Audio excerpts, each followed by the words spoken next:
Dear students, so let us start now with your chapter, The Sporting Spirit by George Orwell.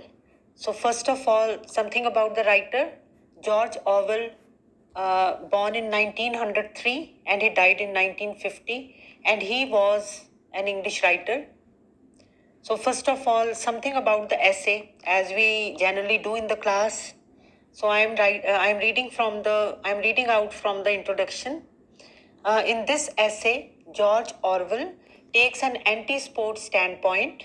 He argues that sports played, especially at the international level, hardly promote any goodwill or friendliness between nations. Instead, he states that they create animosities, hatred, jealousy, boastfulness, and ill will. Hence, he does not favor any competitive sport played at any level. Now, what is competitive sport?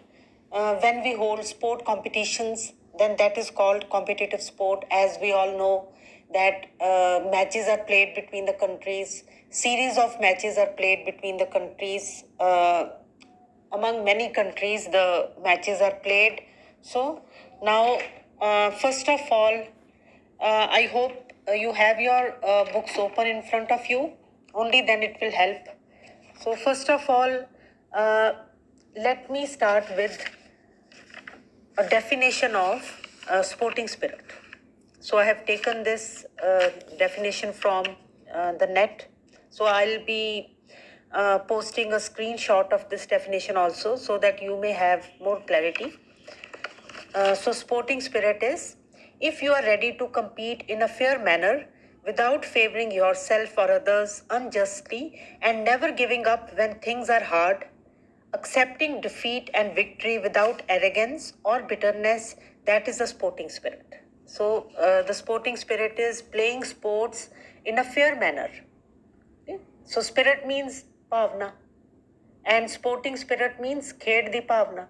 So when we play with the sporting spirit, then we play according to the rules.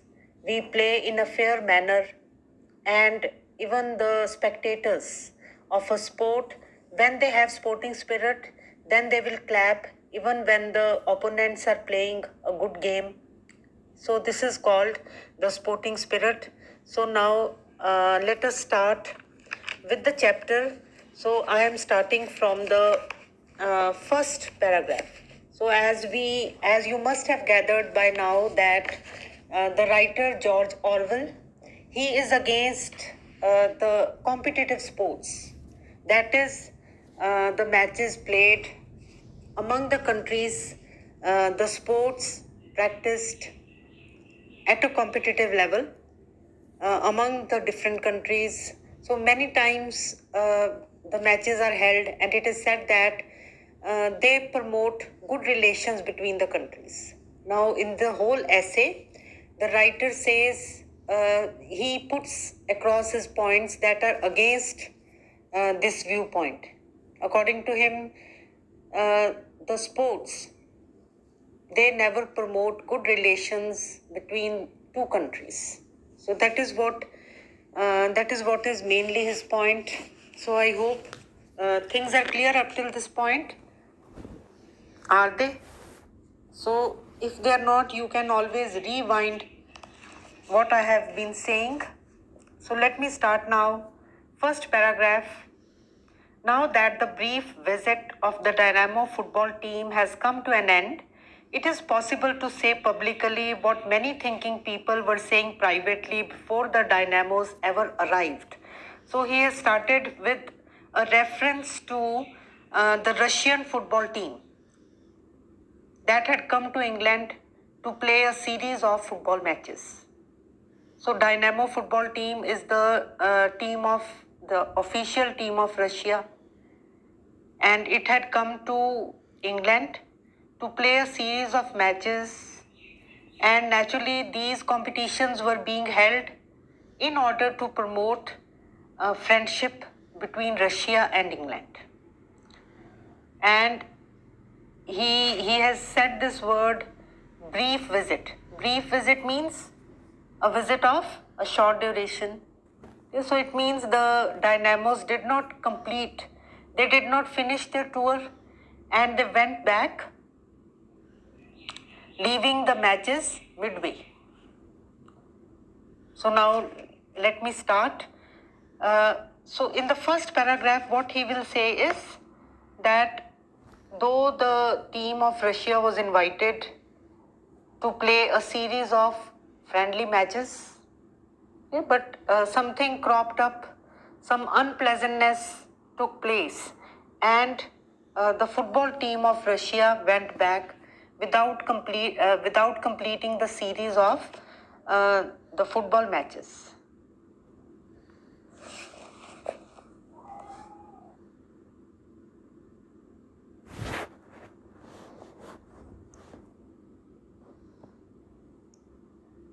Dear students, I hope you have listened to my earlier audio, and now I continue with the chapter The Sporting Spirit.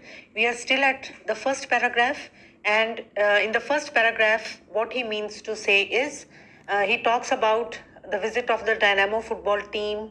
Dynamo football team was the Russian team that had come to visit England and play a series of matches. So in the first paragraph, what he says is that the visit has made the relations even worse than before. Now I continue with the next paragraph, second paragraph. In the second paragraph, he gives a description of the 4 matches that were played. And what he says is that all these matches, they created a lot of ill will. For example, Arsenal match,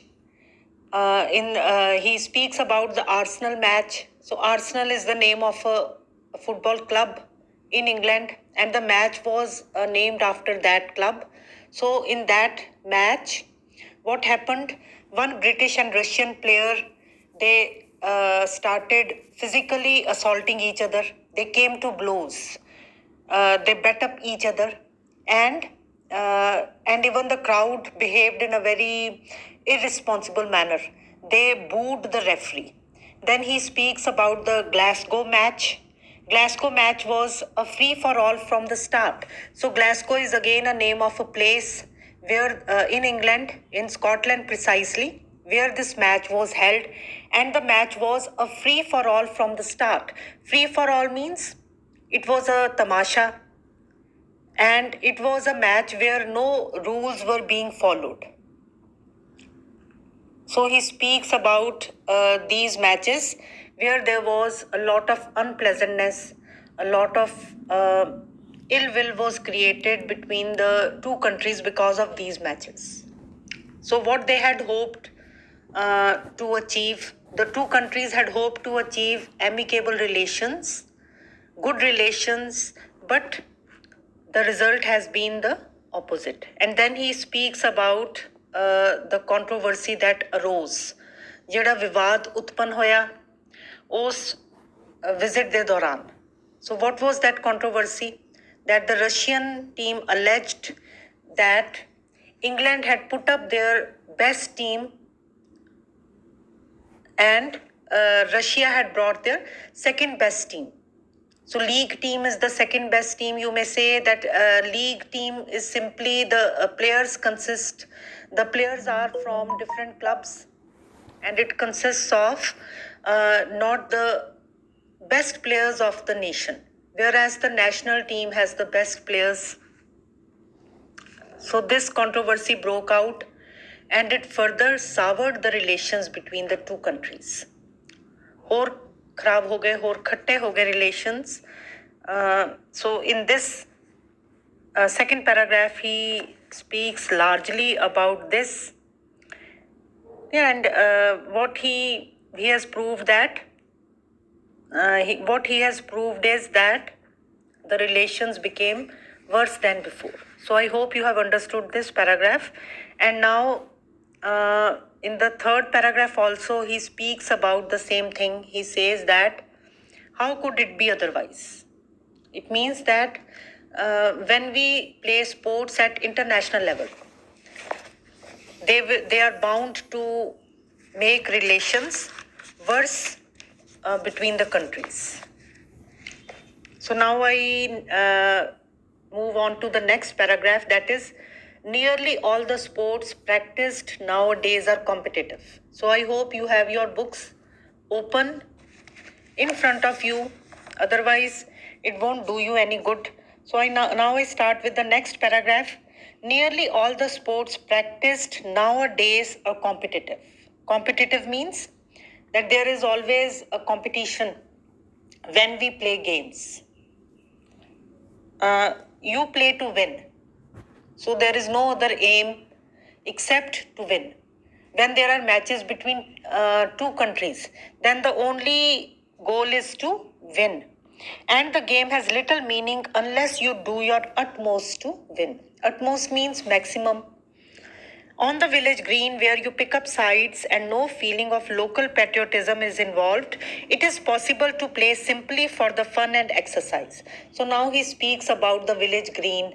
Village green is simply it's about the young boys of a village who gather together in the evening or even in the afternoon or in the morning to play.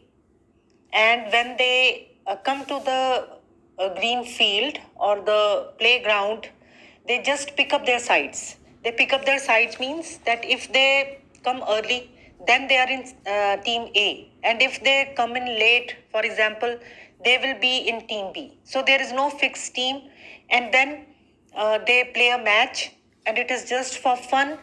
And they have their exercise also, and they enjoy the game a lot.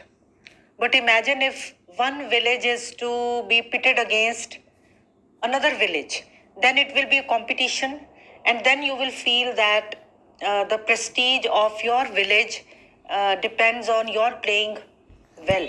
So that is what he's trying to say. So, on the village green, where you pick up sides and no feeling of local patriotism is involved, it is possible to play simply for the fun and exercise. So, the key words here in this sentence are where you pick up sides. Where you pick up sides means it is just by chance that one day you are in team A and the next day somehow you say that you want to be a member of the team B. So there is, or you come in late and the team A is complete and then you join the team B. So now I start with the next sentence. But as soon as the question of prestige arises, prestige means izzat da sawal jadon ban janda hai. As soon as you feel that you and some larger unit will be disgraced if you lose. Disgraced means it will be humiliated, ਬੇਇੱਜ਼ਤੀ ਹੋ ਜਾਊਗੀ if you lose. ਤੇ ਜੇ ਤੁਸੀਂ ਹਾਰ ਗਏ if you do not play well. So ਜਦੋਂ ਇਸ ਤਰ੍ਹਾਂ ਦੀ ਗੱਲ ਆ ਜਾਂਦੀ ਹੈ that if we do ਕਿ ਜੇ ਅਸੀਂ ਚੰਗਾ ਨਾ ਖੇਲੇ ਫਿਰ ਸਾਡੀ ਕੰਟਰੀ ਦੀ ਬੇਇੱਜ਼ਤੀ ਹੋ ਜਾਊਗੀ ਜਾਂ ਸਾਡੇ if you are playing against another college and if you feel that if you do not play well ਤੁਹਾਡੇ ਕਾਲਜ ਦੀ ਬੇਇੱਜ਼ਤੀ ਹੋ ਜਾਊਗੀ ਫਿਰ ਕੀ ਹੁੰਦਾ then you stop enjoying the game and the most savage combative instincts are aroused. So savage means not at all civilized. Combative means the fighting instincts. You feel like that you are fighting a war. Your instincts ਤੁਹਾਡੀਆਂ ਕਿਸ ਤਰ੍ਹਾਂ ਦੀਆਂ ਉਸ ਵੇਲੇ feelings ਹੁੰਦੀਆਂ ਕਿ ਇੱਕ ਜੰਗ ਹੈ.